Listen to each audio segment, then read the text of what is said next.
Bonjour à tous, bienvenue pour cette première séance de sciences et technologies en vidéo. Pour cette première séance, je vous propose de réaliser tous ensemble du pain.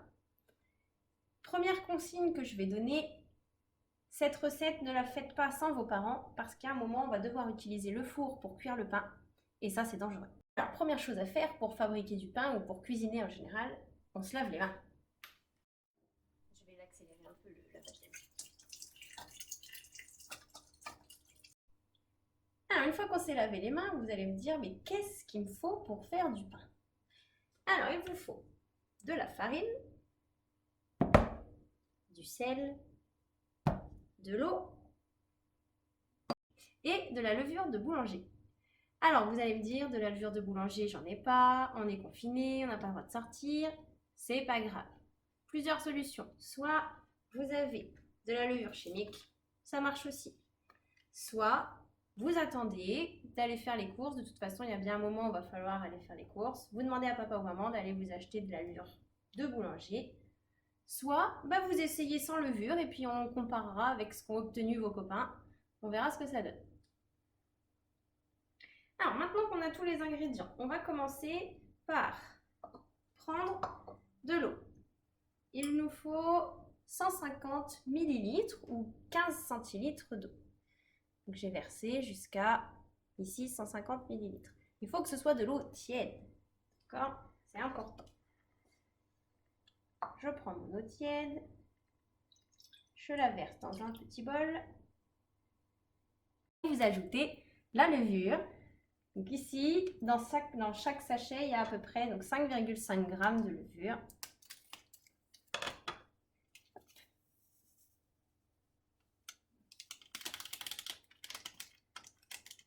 Voilà. On prend une cuillère et on mélange un petit peu.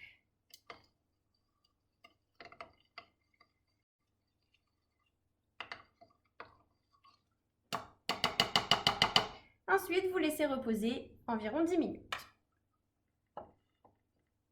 Alors maintenant, il nous faut la farine. Pour peser la farine, j'allume ma balance et j'attends que ça affiche 0.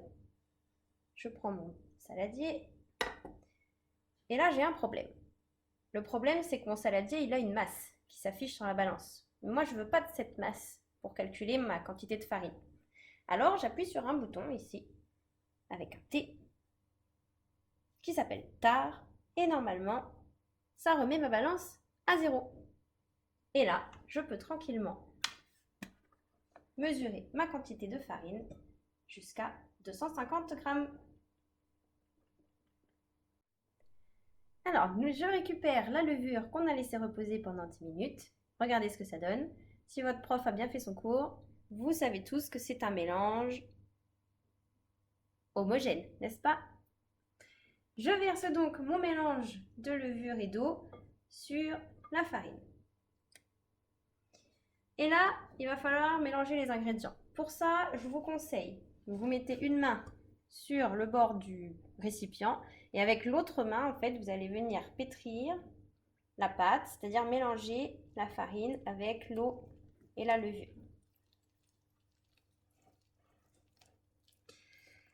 Au début, vous voyez, ça colle. Et là, vous avez deux solutions. Alors, soit votre farine, votre pâte est un peu trop collante, et dans ce cas-là, vous rajoutez un peu de farine.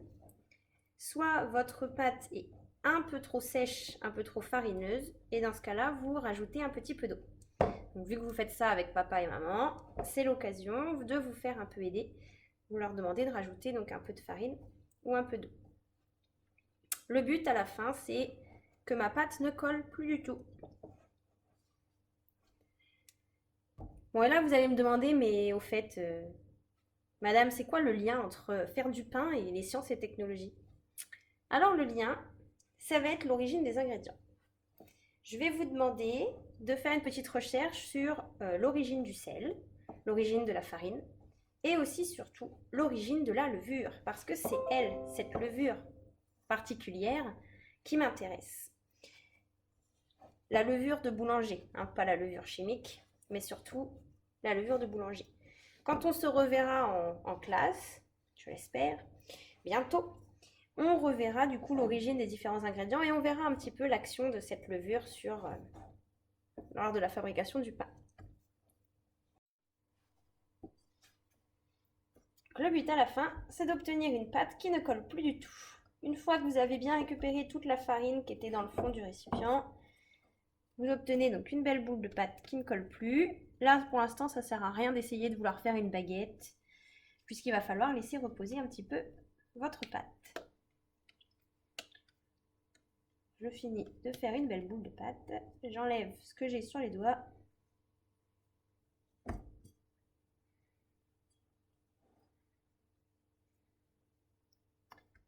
Et je laisse ma boule de pâte reposer au fond de mon récipient.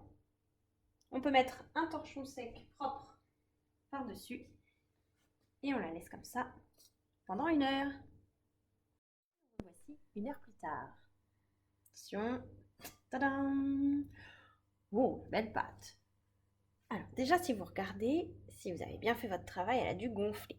Ça, c'est les levures qui ont libéré du dioxyde de carbone et qui ont fait gonfler la pâte. Et bien, ces petites bulles de dioxyde de carbone, il va falloir les enlever en repétrissant une deuxième fois la pâte. Mais avant de la toucher, puisque je suppose que vous n'avez pas passé 1 heure à regarder votre pâte gonfler, mais que vous avez sûrement joué avec votre téléphone, on va se relaver les mains. On sort la pâte du récipient. Donc on a enlevé la pâte du récipient et là je vois qu'elle est encore un peu collante. Donc ce qu'on va faire, si c'est comme ça, vous remettez un peu de farine là où vous allez la pétrir.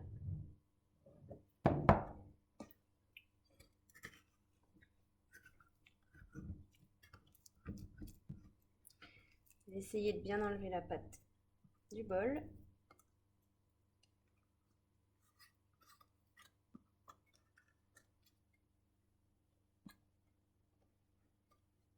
Et je vais rajouter un peu de farine pour qu'elle soit moins collante.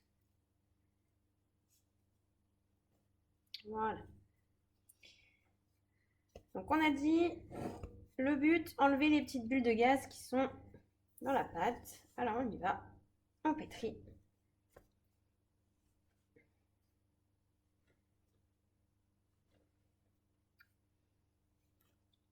Le but, c'est bien de faire évacuer toutes les bulles de gaz que les levures ont fabriquées.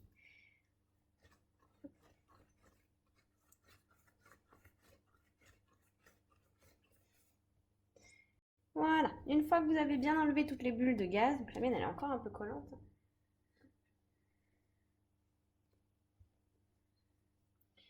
Vous donnez à la pâte la forme que vous voulez. Vous pouvez faire une baguette, vous pouvez faire un pain carré, vous pouvez faire un pain rond. Moi je vais faire une boule, c'est ce qu'il y a de plus simple.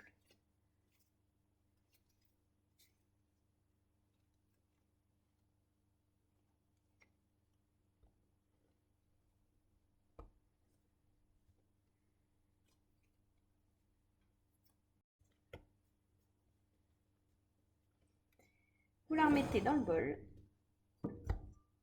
et on va la laisser reposer encore pendant 1 heure. Et nous revoilà 1 heure plus tard. La belle pâte! Il ne reste plus qu'à la faire cuire. Donc pour ça, vous prenez une plaque, vous mettez votre pain. Alors, on va la recoller un petit peu.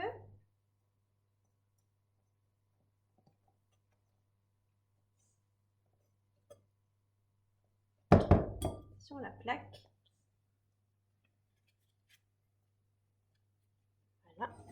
Et là, je répète, vous ne faites pas sans vos parents parce que le four, c'est dangereux. Vous mettez au four.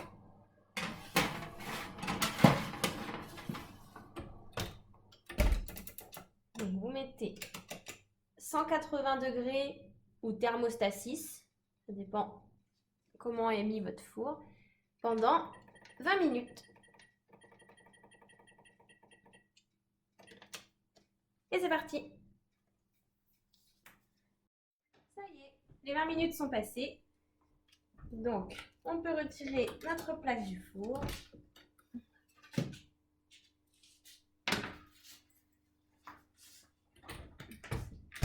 pour être sûr que ce soit cuit.